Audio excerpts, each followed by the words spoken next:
My name's Alban Hawksworth. My background is with national disability charities, so working with agencies that help people navigate through the benefit system, understand how complex it is and what you need to go through it.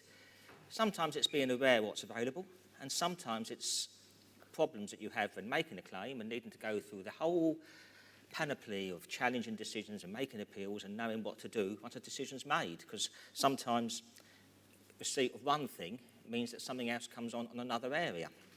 Now, this general slide here, the purpose of social security benefits, I wanted to make it clear today that I think this does affect everybody in the room, everybody in the UK. Cradle to grave, from child benefit to retirement pensions when you're older, you'll have some contact with the benefit system at some point in your life, and members of your family will have contact with the benefit system at some point in your life. But what I think is important is to understand where having a health condition like epilepsy leads to certain aspects of the benefit system that are relevant to you and things that you can access and you can get help from. Now that, I know the theme today is about empowerment, and as far as I can see, if you're financially struggling and there's help available from a source that you don't know about, the most empowering thing is to get access to that and understand it as well. So the benefit system, like I say, benefit payments support people at all stages in their life, all conceivable circumstances. Whether you're working, not working, whether you're retired, looking after somebody, it can be a benefit that replaces income, it can be a benefit that's for special circumstances, like for childcare or disability that we talk about a lot, industrial injury, a compensation, payments towards housing costs. It's a whole range of payments. You need to know about them if those are the circumstances that you're in. You need to know what help's available. You need to know how to recognise it and get to it. The other thing about the benefit system is that it's constantly changing, and you need to get up-to-date information and advice, and you need to know where to go to get help at that stage where there's a difficulty or a clash. People always say, well, what about universal credit? We've all heard about universal credit, a major change to simplify the system, and I think we can see why the system needs simplification. This is the Department of Work and Pensions helpful graphic at the start of their 2019 statistical summary. This tells you what's available, who gets it, and it's a complete and total mess. So we can see that. But you can see that there's different benefits there. There's job seekers, there's housing benefit, there's incapacity benefits, carers allowance. They're all very, very important benefits for people in those circumstances, but they don't talk to each other. There's no link up between one and the other in some way, or they overlap in certain complex ways. The little blue box by itself, I don't know why the DWP thought various shades of blue and purple would make things easy to read, but the little light blue box over to the left is universal credit, which has the aim of a simplification to bring benefits together, which in practice is the most hideously complicated service. That means that far more people, if they're going to effectively navigate the system, need to get advice and help. But I've got the figures there. Universal credit is trying to bring all those blobs together into one blob, which is the most sophisticated way I've found of saying that. And people are being brought onto that system slowly. So somebody, if you help people who come to say, where do I go for advice? Many people come to you at the point of saying, I want to claim something, I want advice about how to claim. With universal credit making a change to the system, people might come to you at the point of saying, I was all settled and stable up until a minute ago. Now I'm being told I need to do something differently. So at the point of transfer to universal credit or a new benefit, people might come and ask where they go for advice. August 2017, 9% of benefit claimants were on universal credit. That had gone up to August 2018, 16%. So universal credit is still a monstrously dinosaur-like slow process that's got so many problems, but it is something that people are going to have to deal with time and time and time as the time goes on, which is the bad news.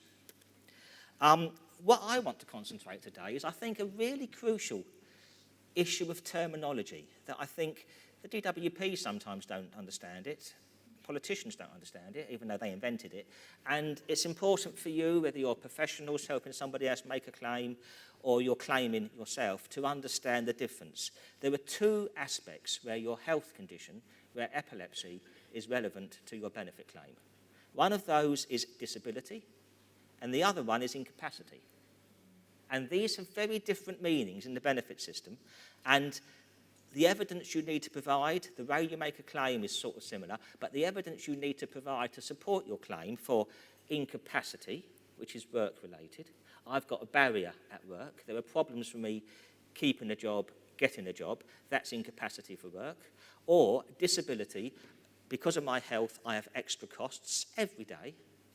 These are two different concepts that you need to think about separately and very carefully if you're having any dealing with the benefit system. But they're both important because, remember, I showed that lovely graph of the different coloured balls of different benefits interacting and overlapping. Receipt of one benefit leads to a knock-on effect with another, potentially. So you need to have both things in your mind.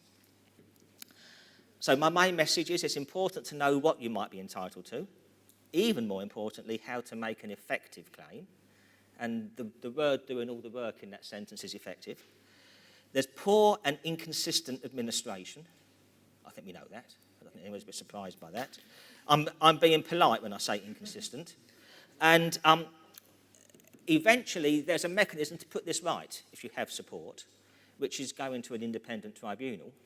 And the tribunal statistics at the moment are alarmingly high. 75% of ESA and PIP appeal, which somebody has taken the appeal to an independent panel that then makes, in most cases, more or less the right decision. 75% of those appeals are successful. It's never been that high in the benefit system. The appeal success rate was always high because when you think about it, the DWP, the agency that pays the benefit, has had 3 goes at least at getting the right decision. And then it's very useful that there is an independent monitoring of that. There is an independent way you can go to say you've not made the right decision. You go to the independent tribunal service and you get a panel of people who've got special expertise, and crucially, they look at the evidence afresh without any preconceptions, without any institutional biases, and they make a correct decision. There's always been a high level of success in benefit appeals because administration's been poor. We've been going along for the last 5-10 years, 45% success, 50% success in itself. That's quite a big success rate at your final tier of decision making. But at the moment, it's 75% for both ESA and PIP, which is really quite scandalous. So you need help to get to that stage. For somebody to get to the stage of going to an independent appeal tribunal, they've probably made an initial claim for benefits 13 months, 18 months previously. They've had 2, at least, refusals from DWP that they've wanted to take further, and I would hope many of those people have had help and support from some sort of dedicated advice service who can navigate them through that system.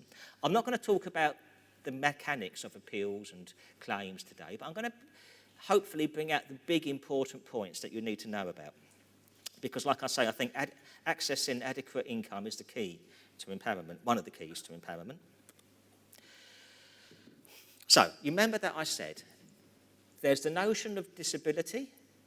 That is completely independent of any other circumstance. You've got a health condition, 7 days a week, 52 weeks in a year, you have a health condition that affects your day-to-day life.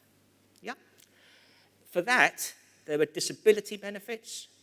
For children, it's disability living allowance. For people over 65, it's something called attendance allowance. I'm talking today about the working age population, people from 16 upwards to ever raising retirement age. Let's call it 66 for now. You claim a benefit called personal independence payment. And that's about your disability. Now, there's a jargon word for that. It's a non-means tested benefit. It's a non-contributory benefit. It's a non-means tested benefit. That means it doesn't matter if you're working or if you're not working. It doesn't matter if you've got a partner who's working or not working. It doesn't matter if you've got savings or other income. It doesn't matter what sort of circumstances you live in, unless you live in something like supported lodgings in a hospital or something. No other factor matters beyond your basic citizenship and right to be in the UK, and the level of your disability and how it affects you. So everybody living with epilepsy, it's relevant to know about personal independence payment. It's a disability benefit. Employment and support allowance, or the extra bits that go with universal credit if you're looking for work and you've got a health condition, that's an incapacity benefit. Yes? So these two concepts are separate. One's related to work, one's related to daily life. But they have similarities. So the similarities between, there's going to be alphabet soup all over the place, but I'm going to talk about PIP and ESA. PIP being personal independence payment, a disability benefit. ESA, employment and support allowance. There's the hint that it's to do with work in some way. PIP and ESA, disability and incapacity benefits. The similarities are you have to claim. Because again, one of the aspects of this is you think with IT systems, with claims, with government agencies that know all about you, you'd think there'd be some sort of automatic link to pick up when you're available to something, but there isn't. You need to know about it, and then you need to claim it. So that's the first thing. Both PIP and ESA, you need to know this applies to you. I'll come back to how you might find that out at the end. You have to claim. The second thing is, both of the benefits have got a medical assessment of sorts. I'll put that in inverted commas. They've got an assessment of sorts that determines your eligibility, and they review it regularly. So if they decide that you pass the rules now, they might say this will apply for 5 years or whatever. Fair enough. But they're both points-based systems, which obviously leads to a very tick-box way of doing something. I mean, you get points for how difficult something is. You've got to reach a certain threshold. On one level, you could think it could lead to consistency, could lead to some level of objective, consistent decision-making. On the other hand, it is very reductive, and it is very much you need to fit yourself into their box. They're both like that. So, medical assessments, point-based scoring. First stage, fill in an assessment form. I'll come on to the forms in a minute. But then, crucially, what happens is on both benefits, similarly, although they're different aspects, you get called generally, 99% you'll get called to a face-to-face meeting with a healthcare assessor. There's private companies that the DWP contract to who provide these assessments in different places across the country. The variety, the standard of assessments is poor. I think that's not a controversial statement to make. There could be a home visit, but basically you'll get a face-to-face assessment with somebody. The assessment report is passed to a person in the Department of Work and Pensions who makes a decision, who's not medically trained or qualified, obviously, but the notion is they've got this report that they make a decision on. So the assessor doesn't decide anything in one sense. The assessor looks at your condition, discusses with you what you can and can't do. That report is then used by a decision maker to make an official civil service decision. In practice, most DWP decision makers follow that decision in all but every aspect. But that's the separation of powers that they do. The DWP make a decision based on advice from a private contractor, and you get a decision, and as you see at the end, I've got a question mark, you may or may not have to appeal that. That's what's similar. PIP and ESA, they're similar in the process. What's different with personal independence payment, I've said this already a bit, but I'll just reinforce it, it's help towards the extra costs of your disability, non-means tested, regardless of your other financial circumstances. The equivalent of since the 1990s, when they introduced a mobility allowance that could be put towards a mobility car so people could get to work by car. It's an extra cost of disability, financial compensation for the extra cost. That's why it's non-means tested. That's why your other financial circumstances don't matter. It's also a passport to further support. If you get a certain level of personal independence payment, somebody else, a family member or whoever, may be able to claim a carer's allowance in their own name for looking after you because you get PIP. So it's got this aspect of being a gateway to other things, other entitlements in other ways. Extra money, extra premiums, when they do a little calculation of whether you're going to get any housing cost support, any calculation of your regular weekly income in universal credit. If you've got a disability, it adds an extra amount onto the calculation that they use to compare your financial support that you've got already with what you might be entitled to. It's got a 33-page claim form. Good-o? Right. PIP has got two elements. I'll explain PIP, and then I'm going to show you what a typical PIP award looks like. I'm sure many people in this room know this already and won't be surprised to see this. But PIP, again, remember I say, it's extra costs. It's in two parts. There's a PIP mobility component and a PIP daily living component. The mobility component is about going out, obviously, but it does include two aspects to going out by yourself. It includes the physical, what they call mobilising, physically walking, clearly, and it also includes being able to plan and follow a journey safely, being able to go out by yourself independently, safely. Yeah? And that's mobility, with those two factors involved, physical walking, planning the journey, going out, following the journey. Both components are paid at two rates. I mentioned the points-based system. So if you get 8 points in mobility, you get standard rate mobility. It's about £28. If you get 12 points, you get the enhanced rate of mobility. It's about £47-ish. I have to check the amounts later. But two rates, standard and enhanced, based on points. Daily living, a similar thing. That's about what you do to look after yourself independently at home. It's called personal independence payment, often with benefits if you look at what they're called and try and relate that to a logical reason for what they're for. They don't actually match up. But this one, personal independence payment, can you live independently? What help do you need to live at home, get yourself up, washed and dressed in the morning, make a meal for yourself, manage with certain cognitive things like bills, money, and manage getting on with people, engaging. 10 activities of daily living, you're scored for those, and again, with 8 points, you'll get standard daily living, and with 12 points, you'd get enhanced daily living. And you get both components if both apply, or one or the other, whatever points you chalk up. Now, my last paragraph, I say, the detail is in the regulation. Now, there's pages and pages of detail. But I think what we need to know about PIP, personal independence payments, is the benefit for people, as I say, over 16. It's been enforced since about 2013. Some adults who used to get disability living allowance are being transferred on to PIP. It's a completely different system to the old DLA. Or some people have made new claims for PIP. PIP awards, it's all about safety and supervision.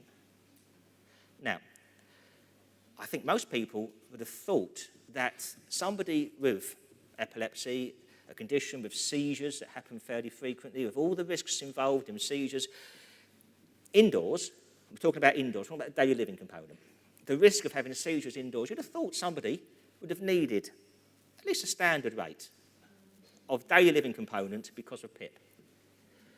You'd have thought that.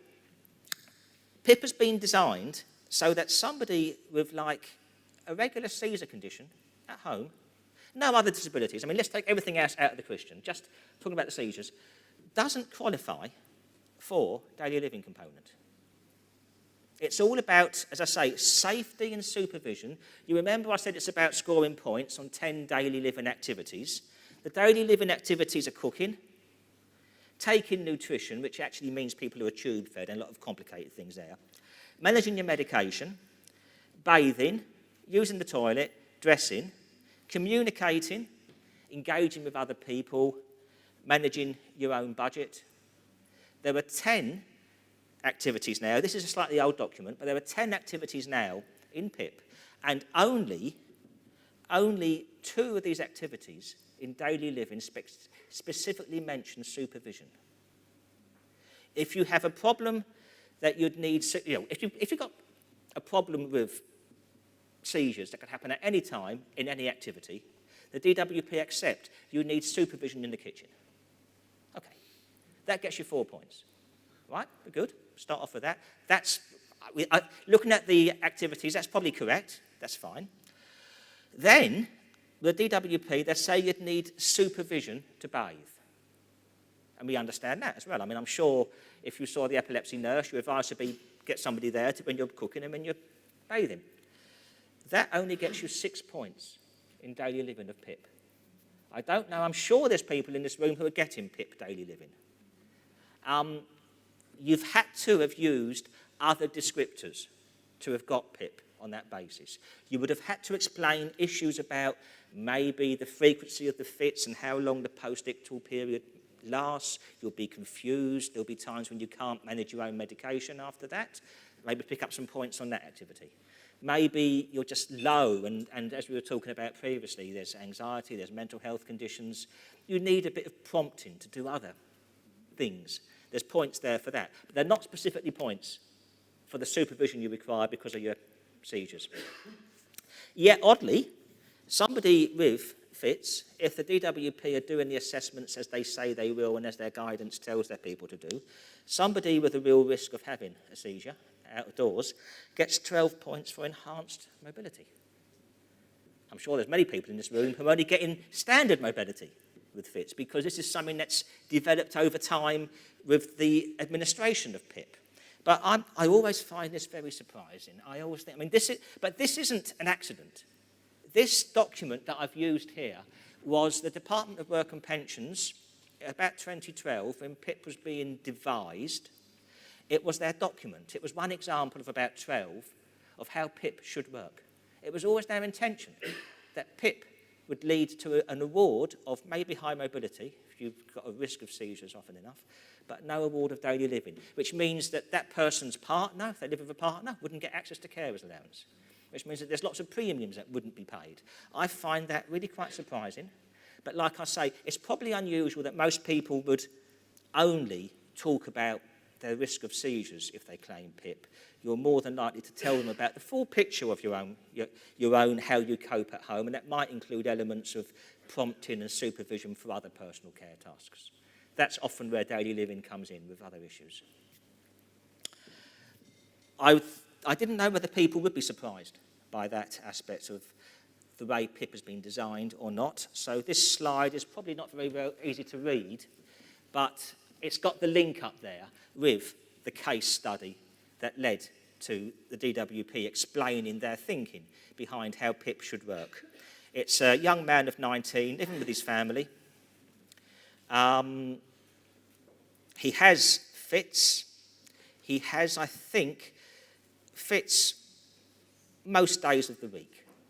But I mean, in practice, when you're talking about PIP and you're talking about do I need supervision in the kitchen, if somebody having fits every couple of months would probably still get 4 points.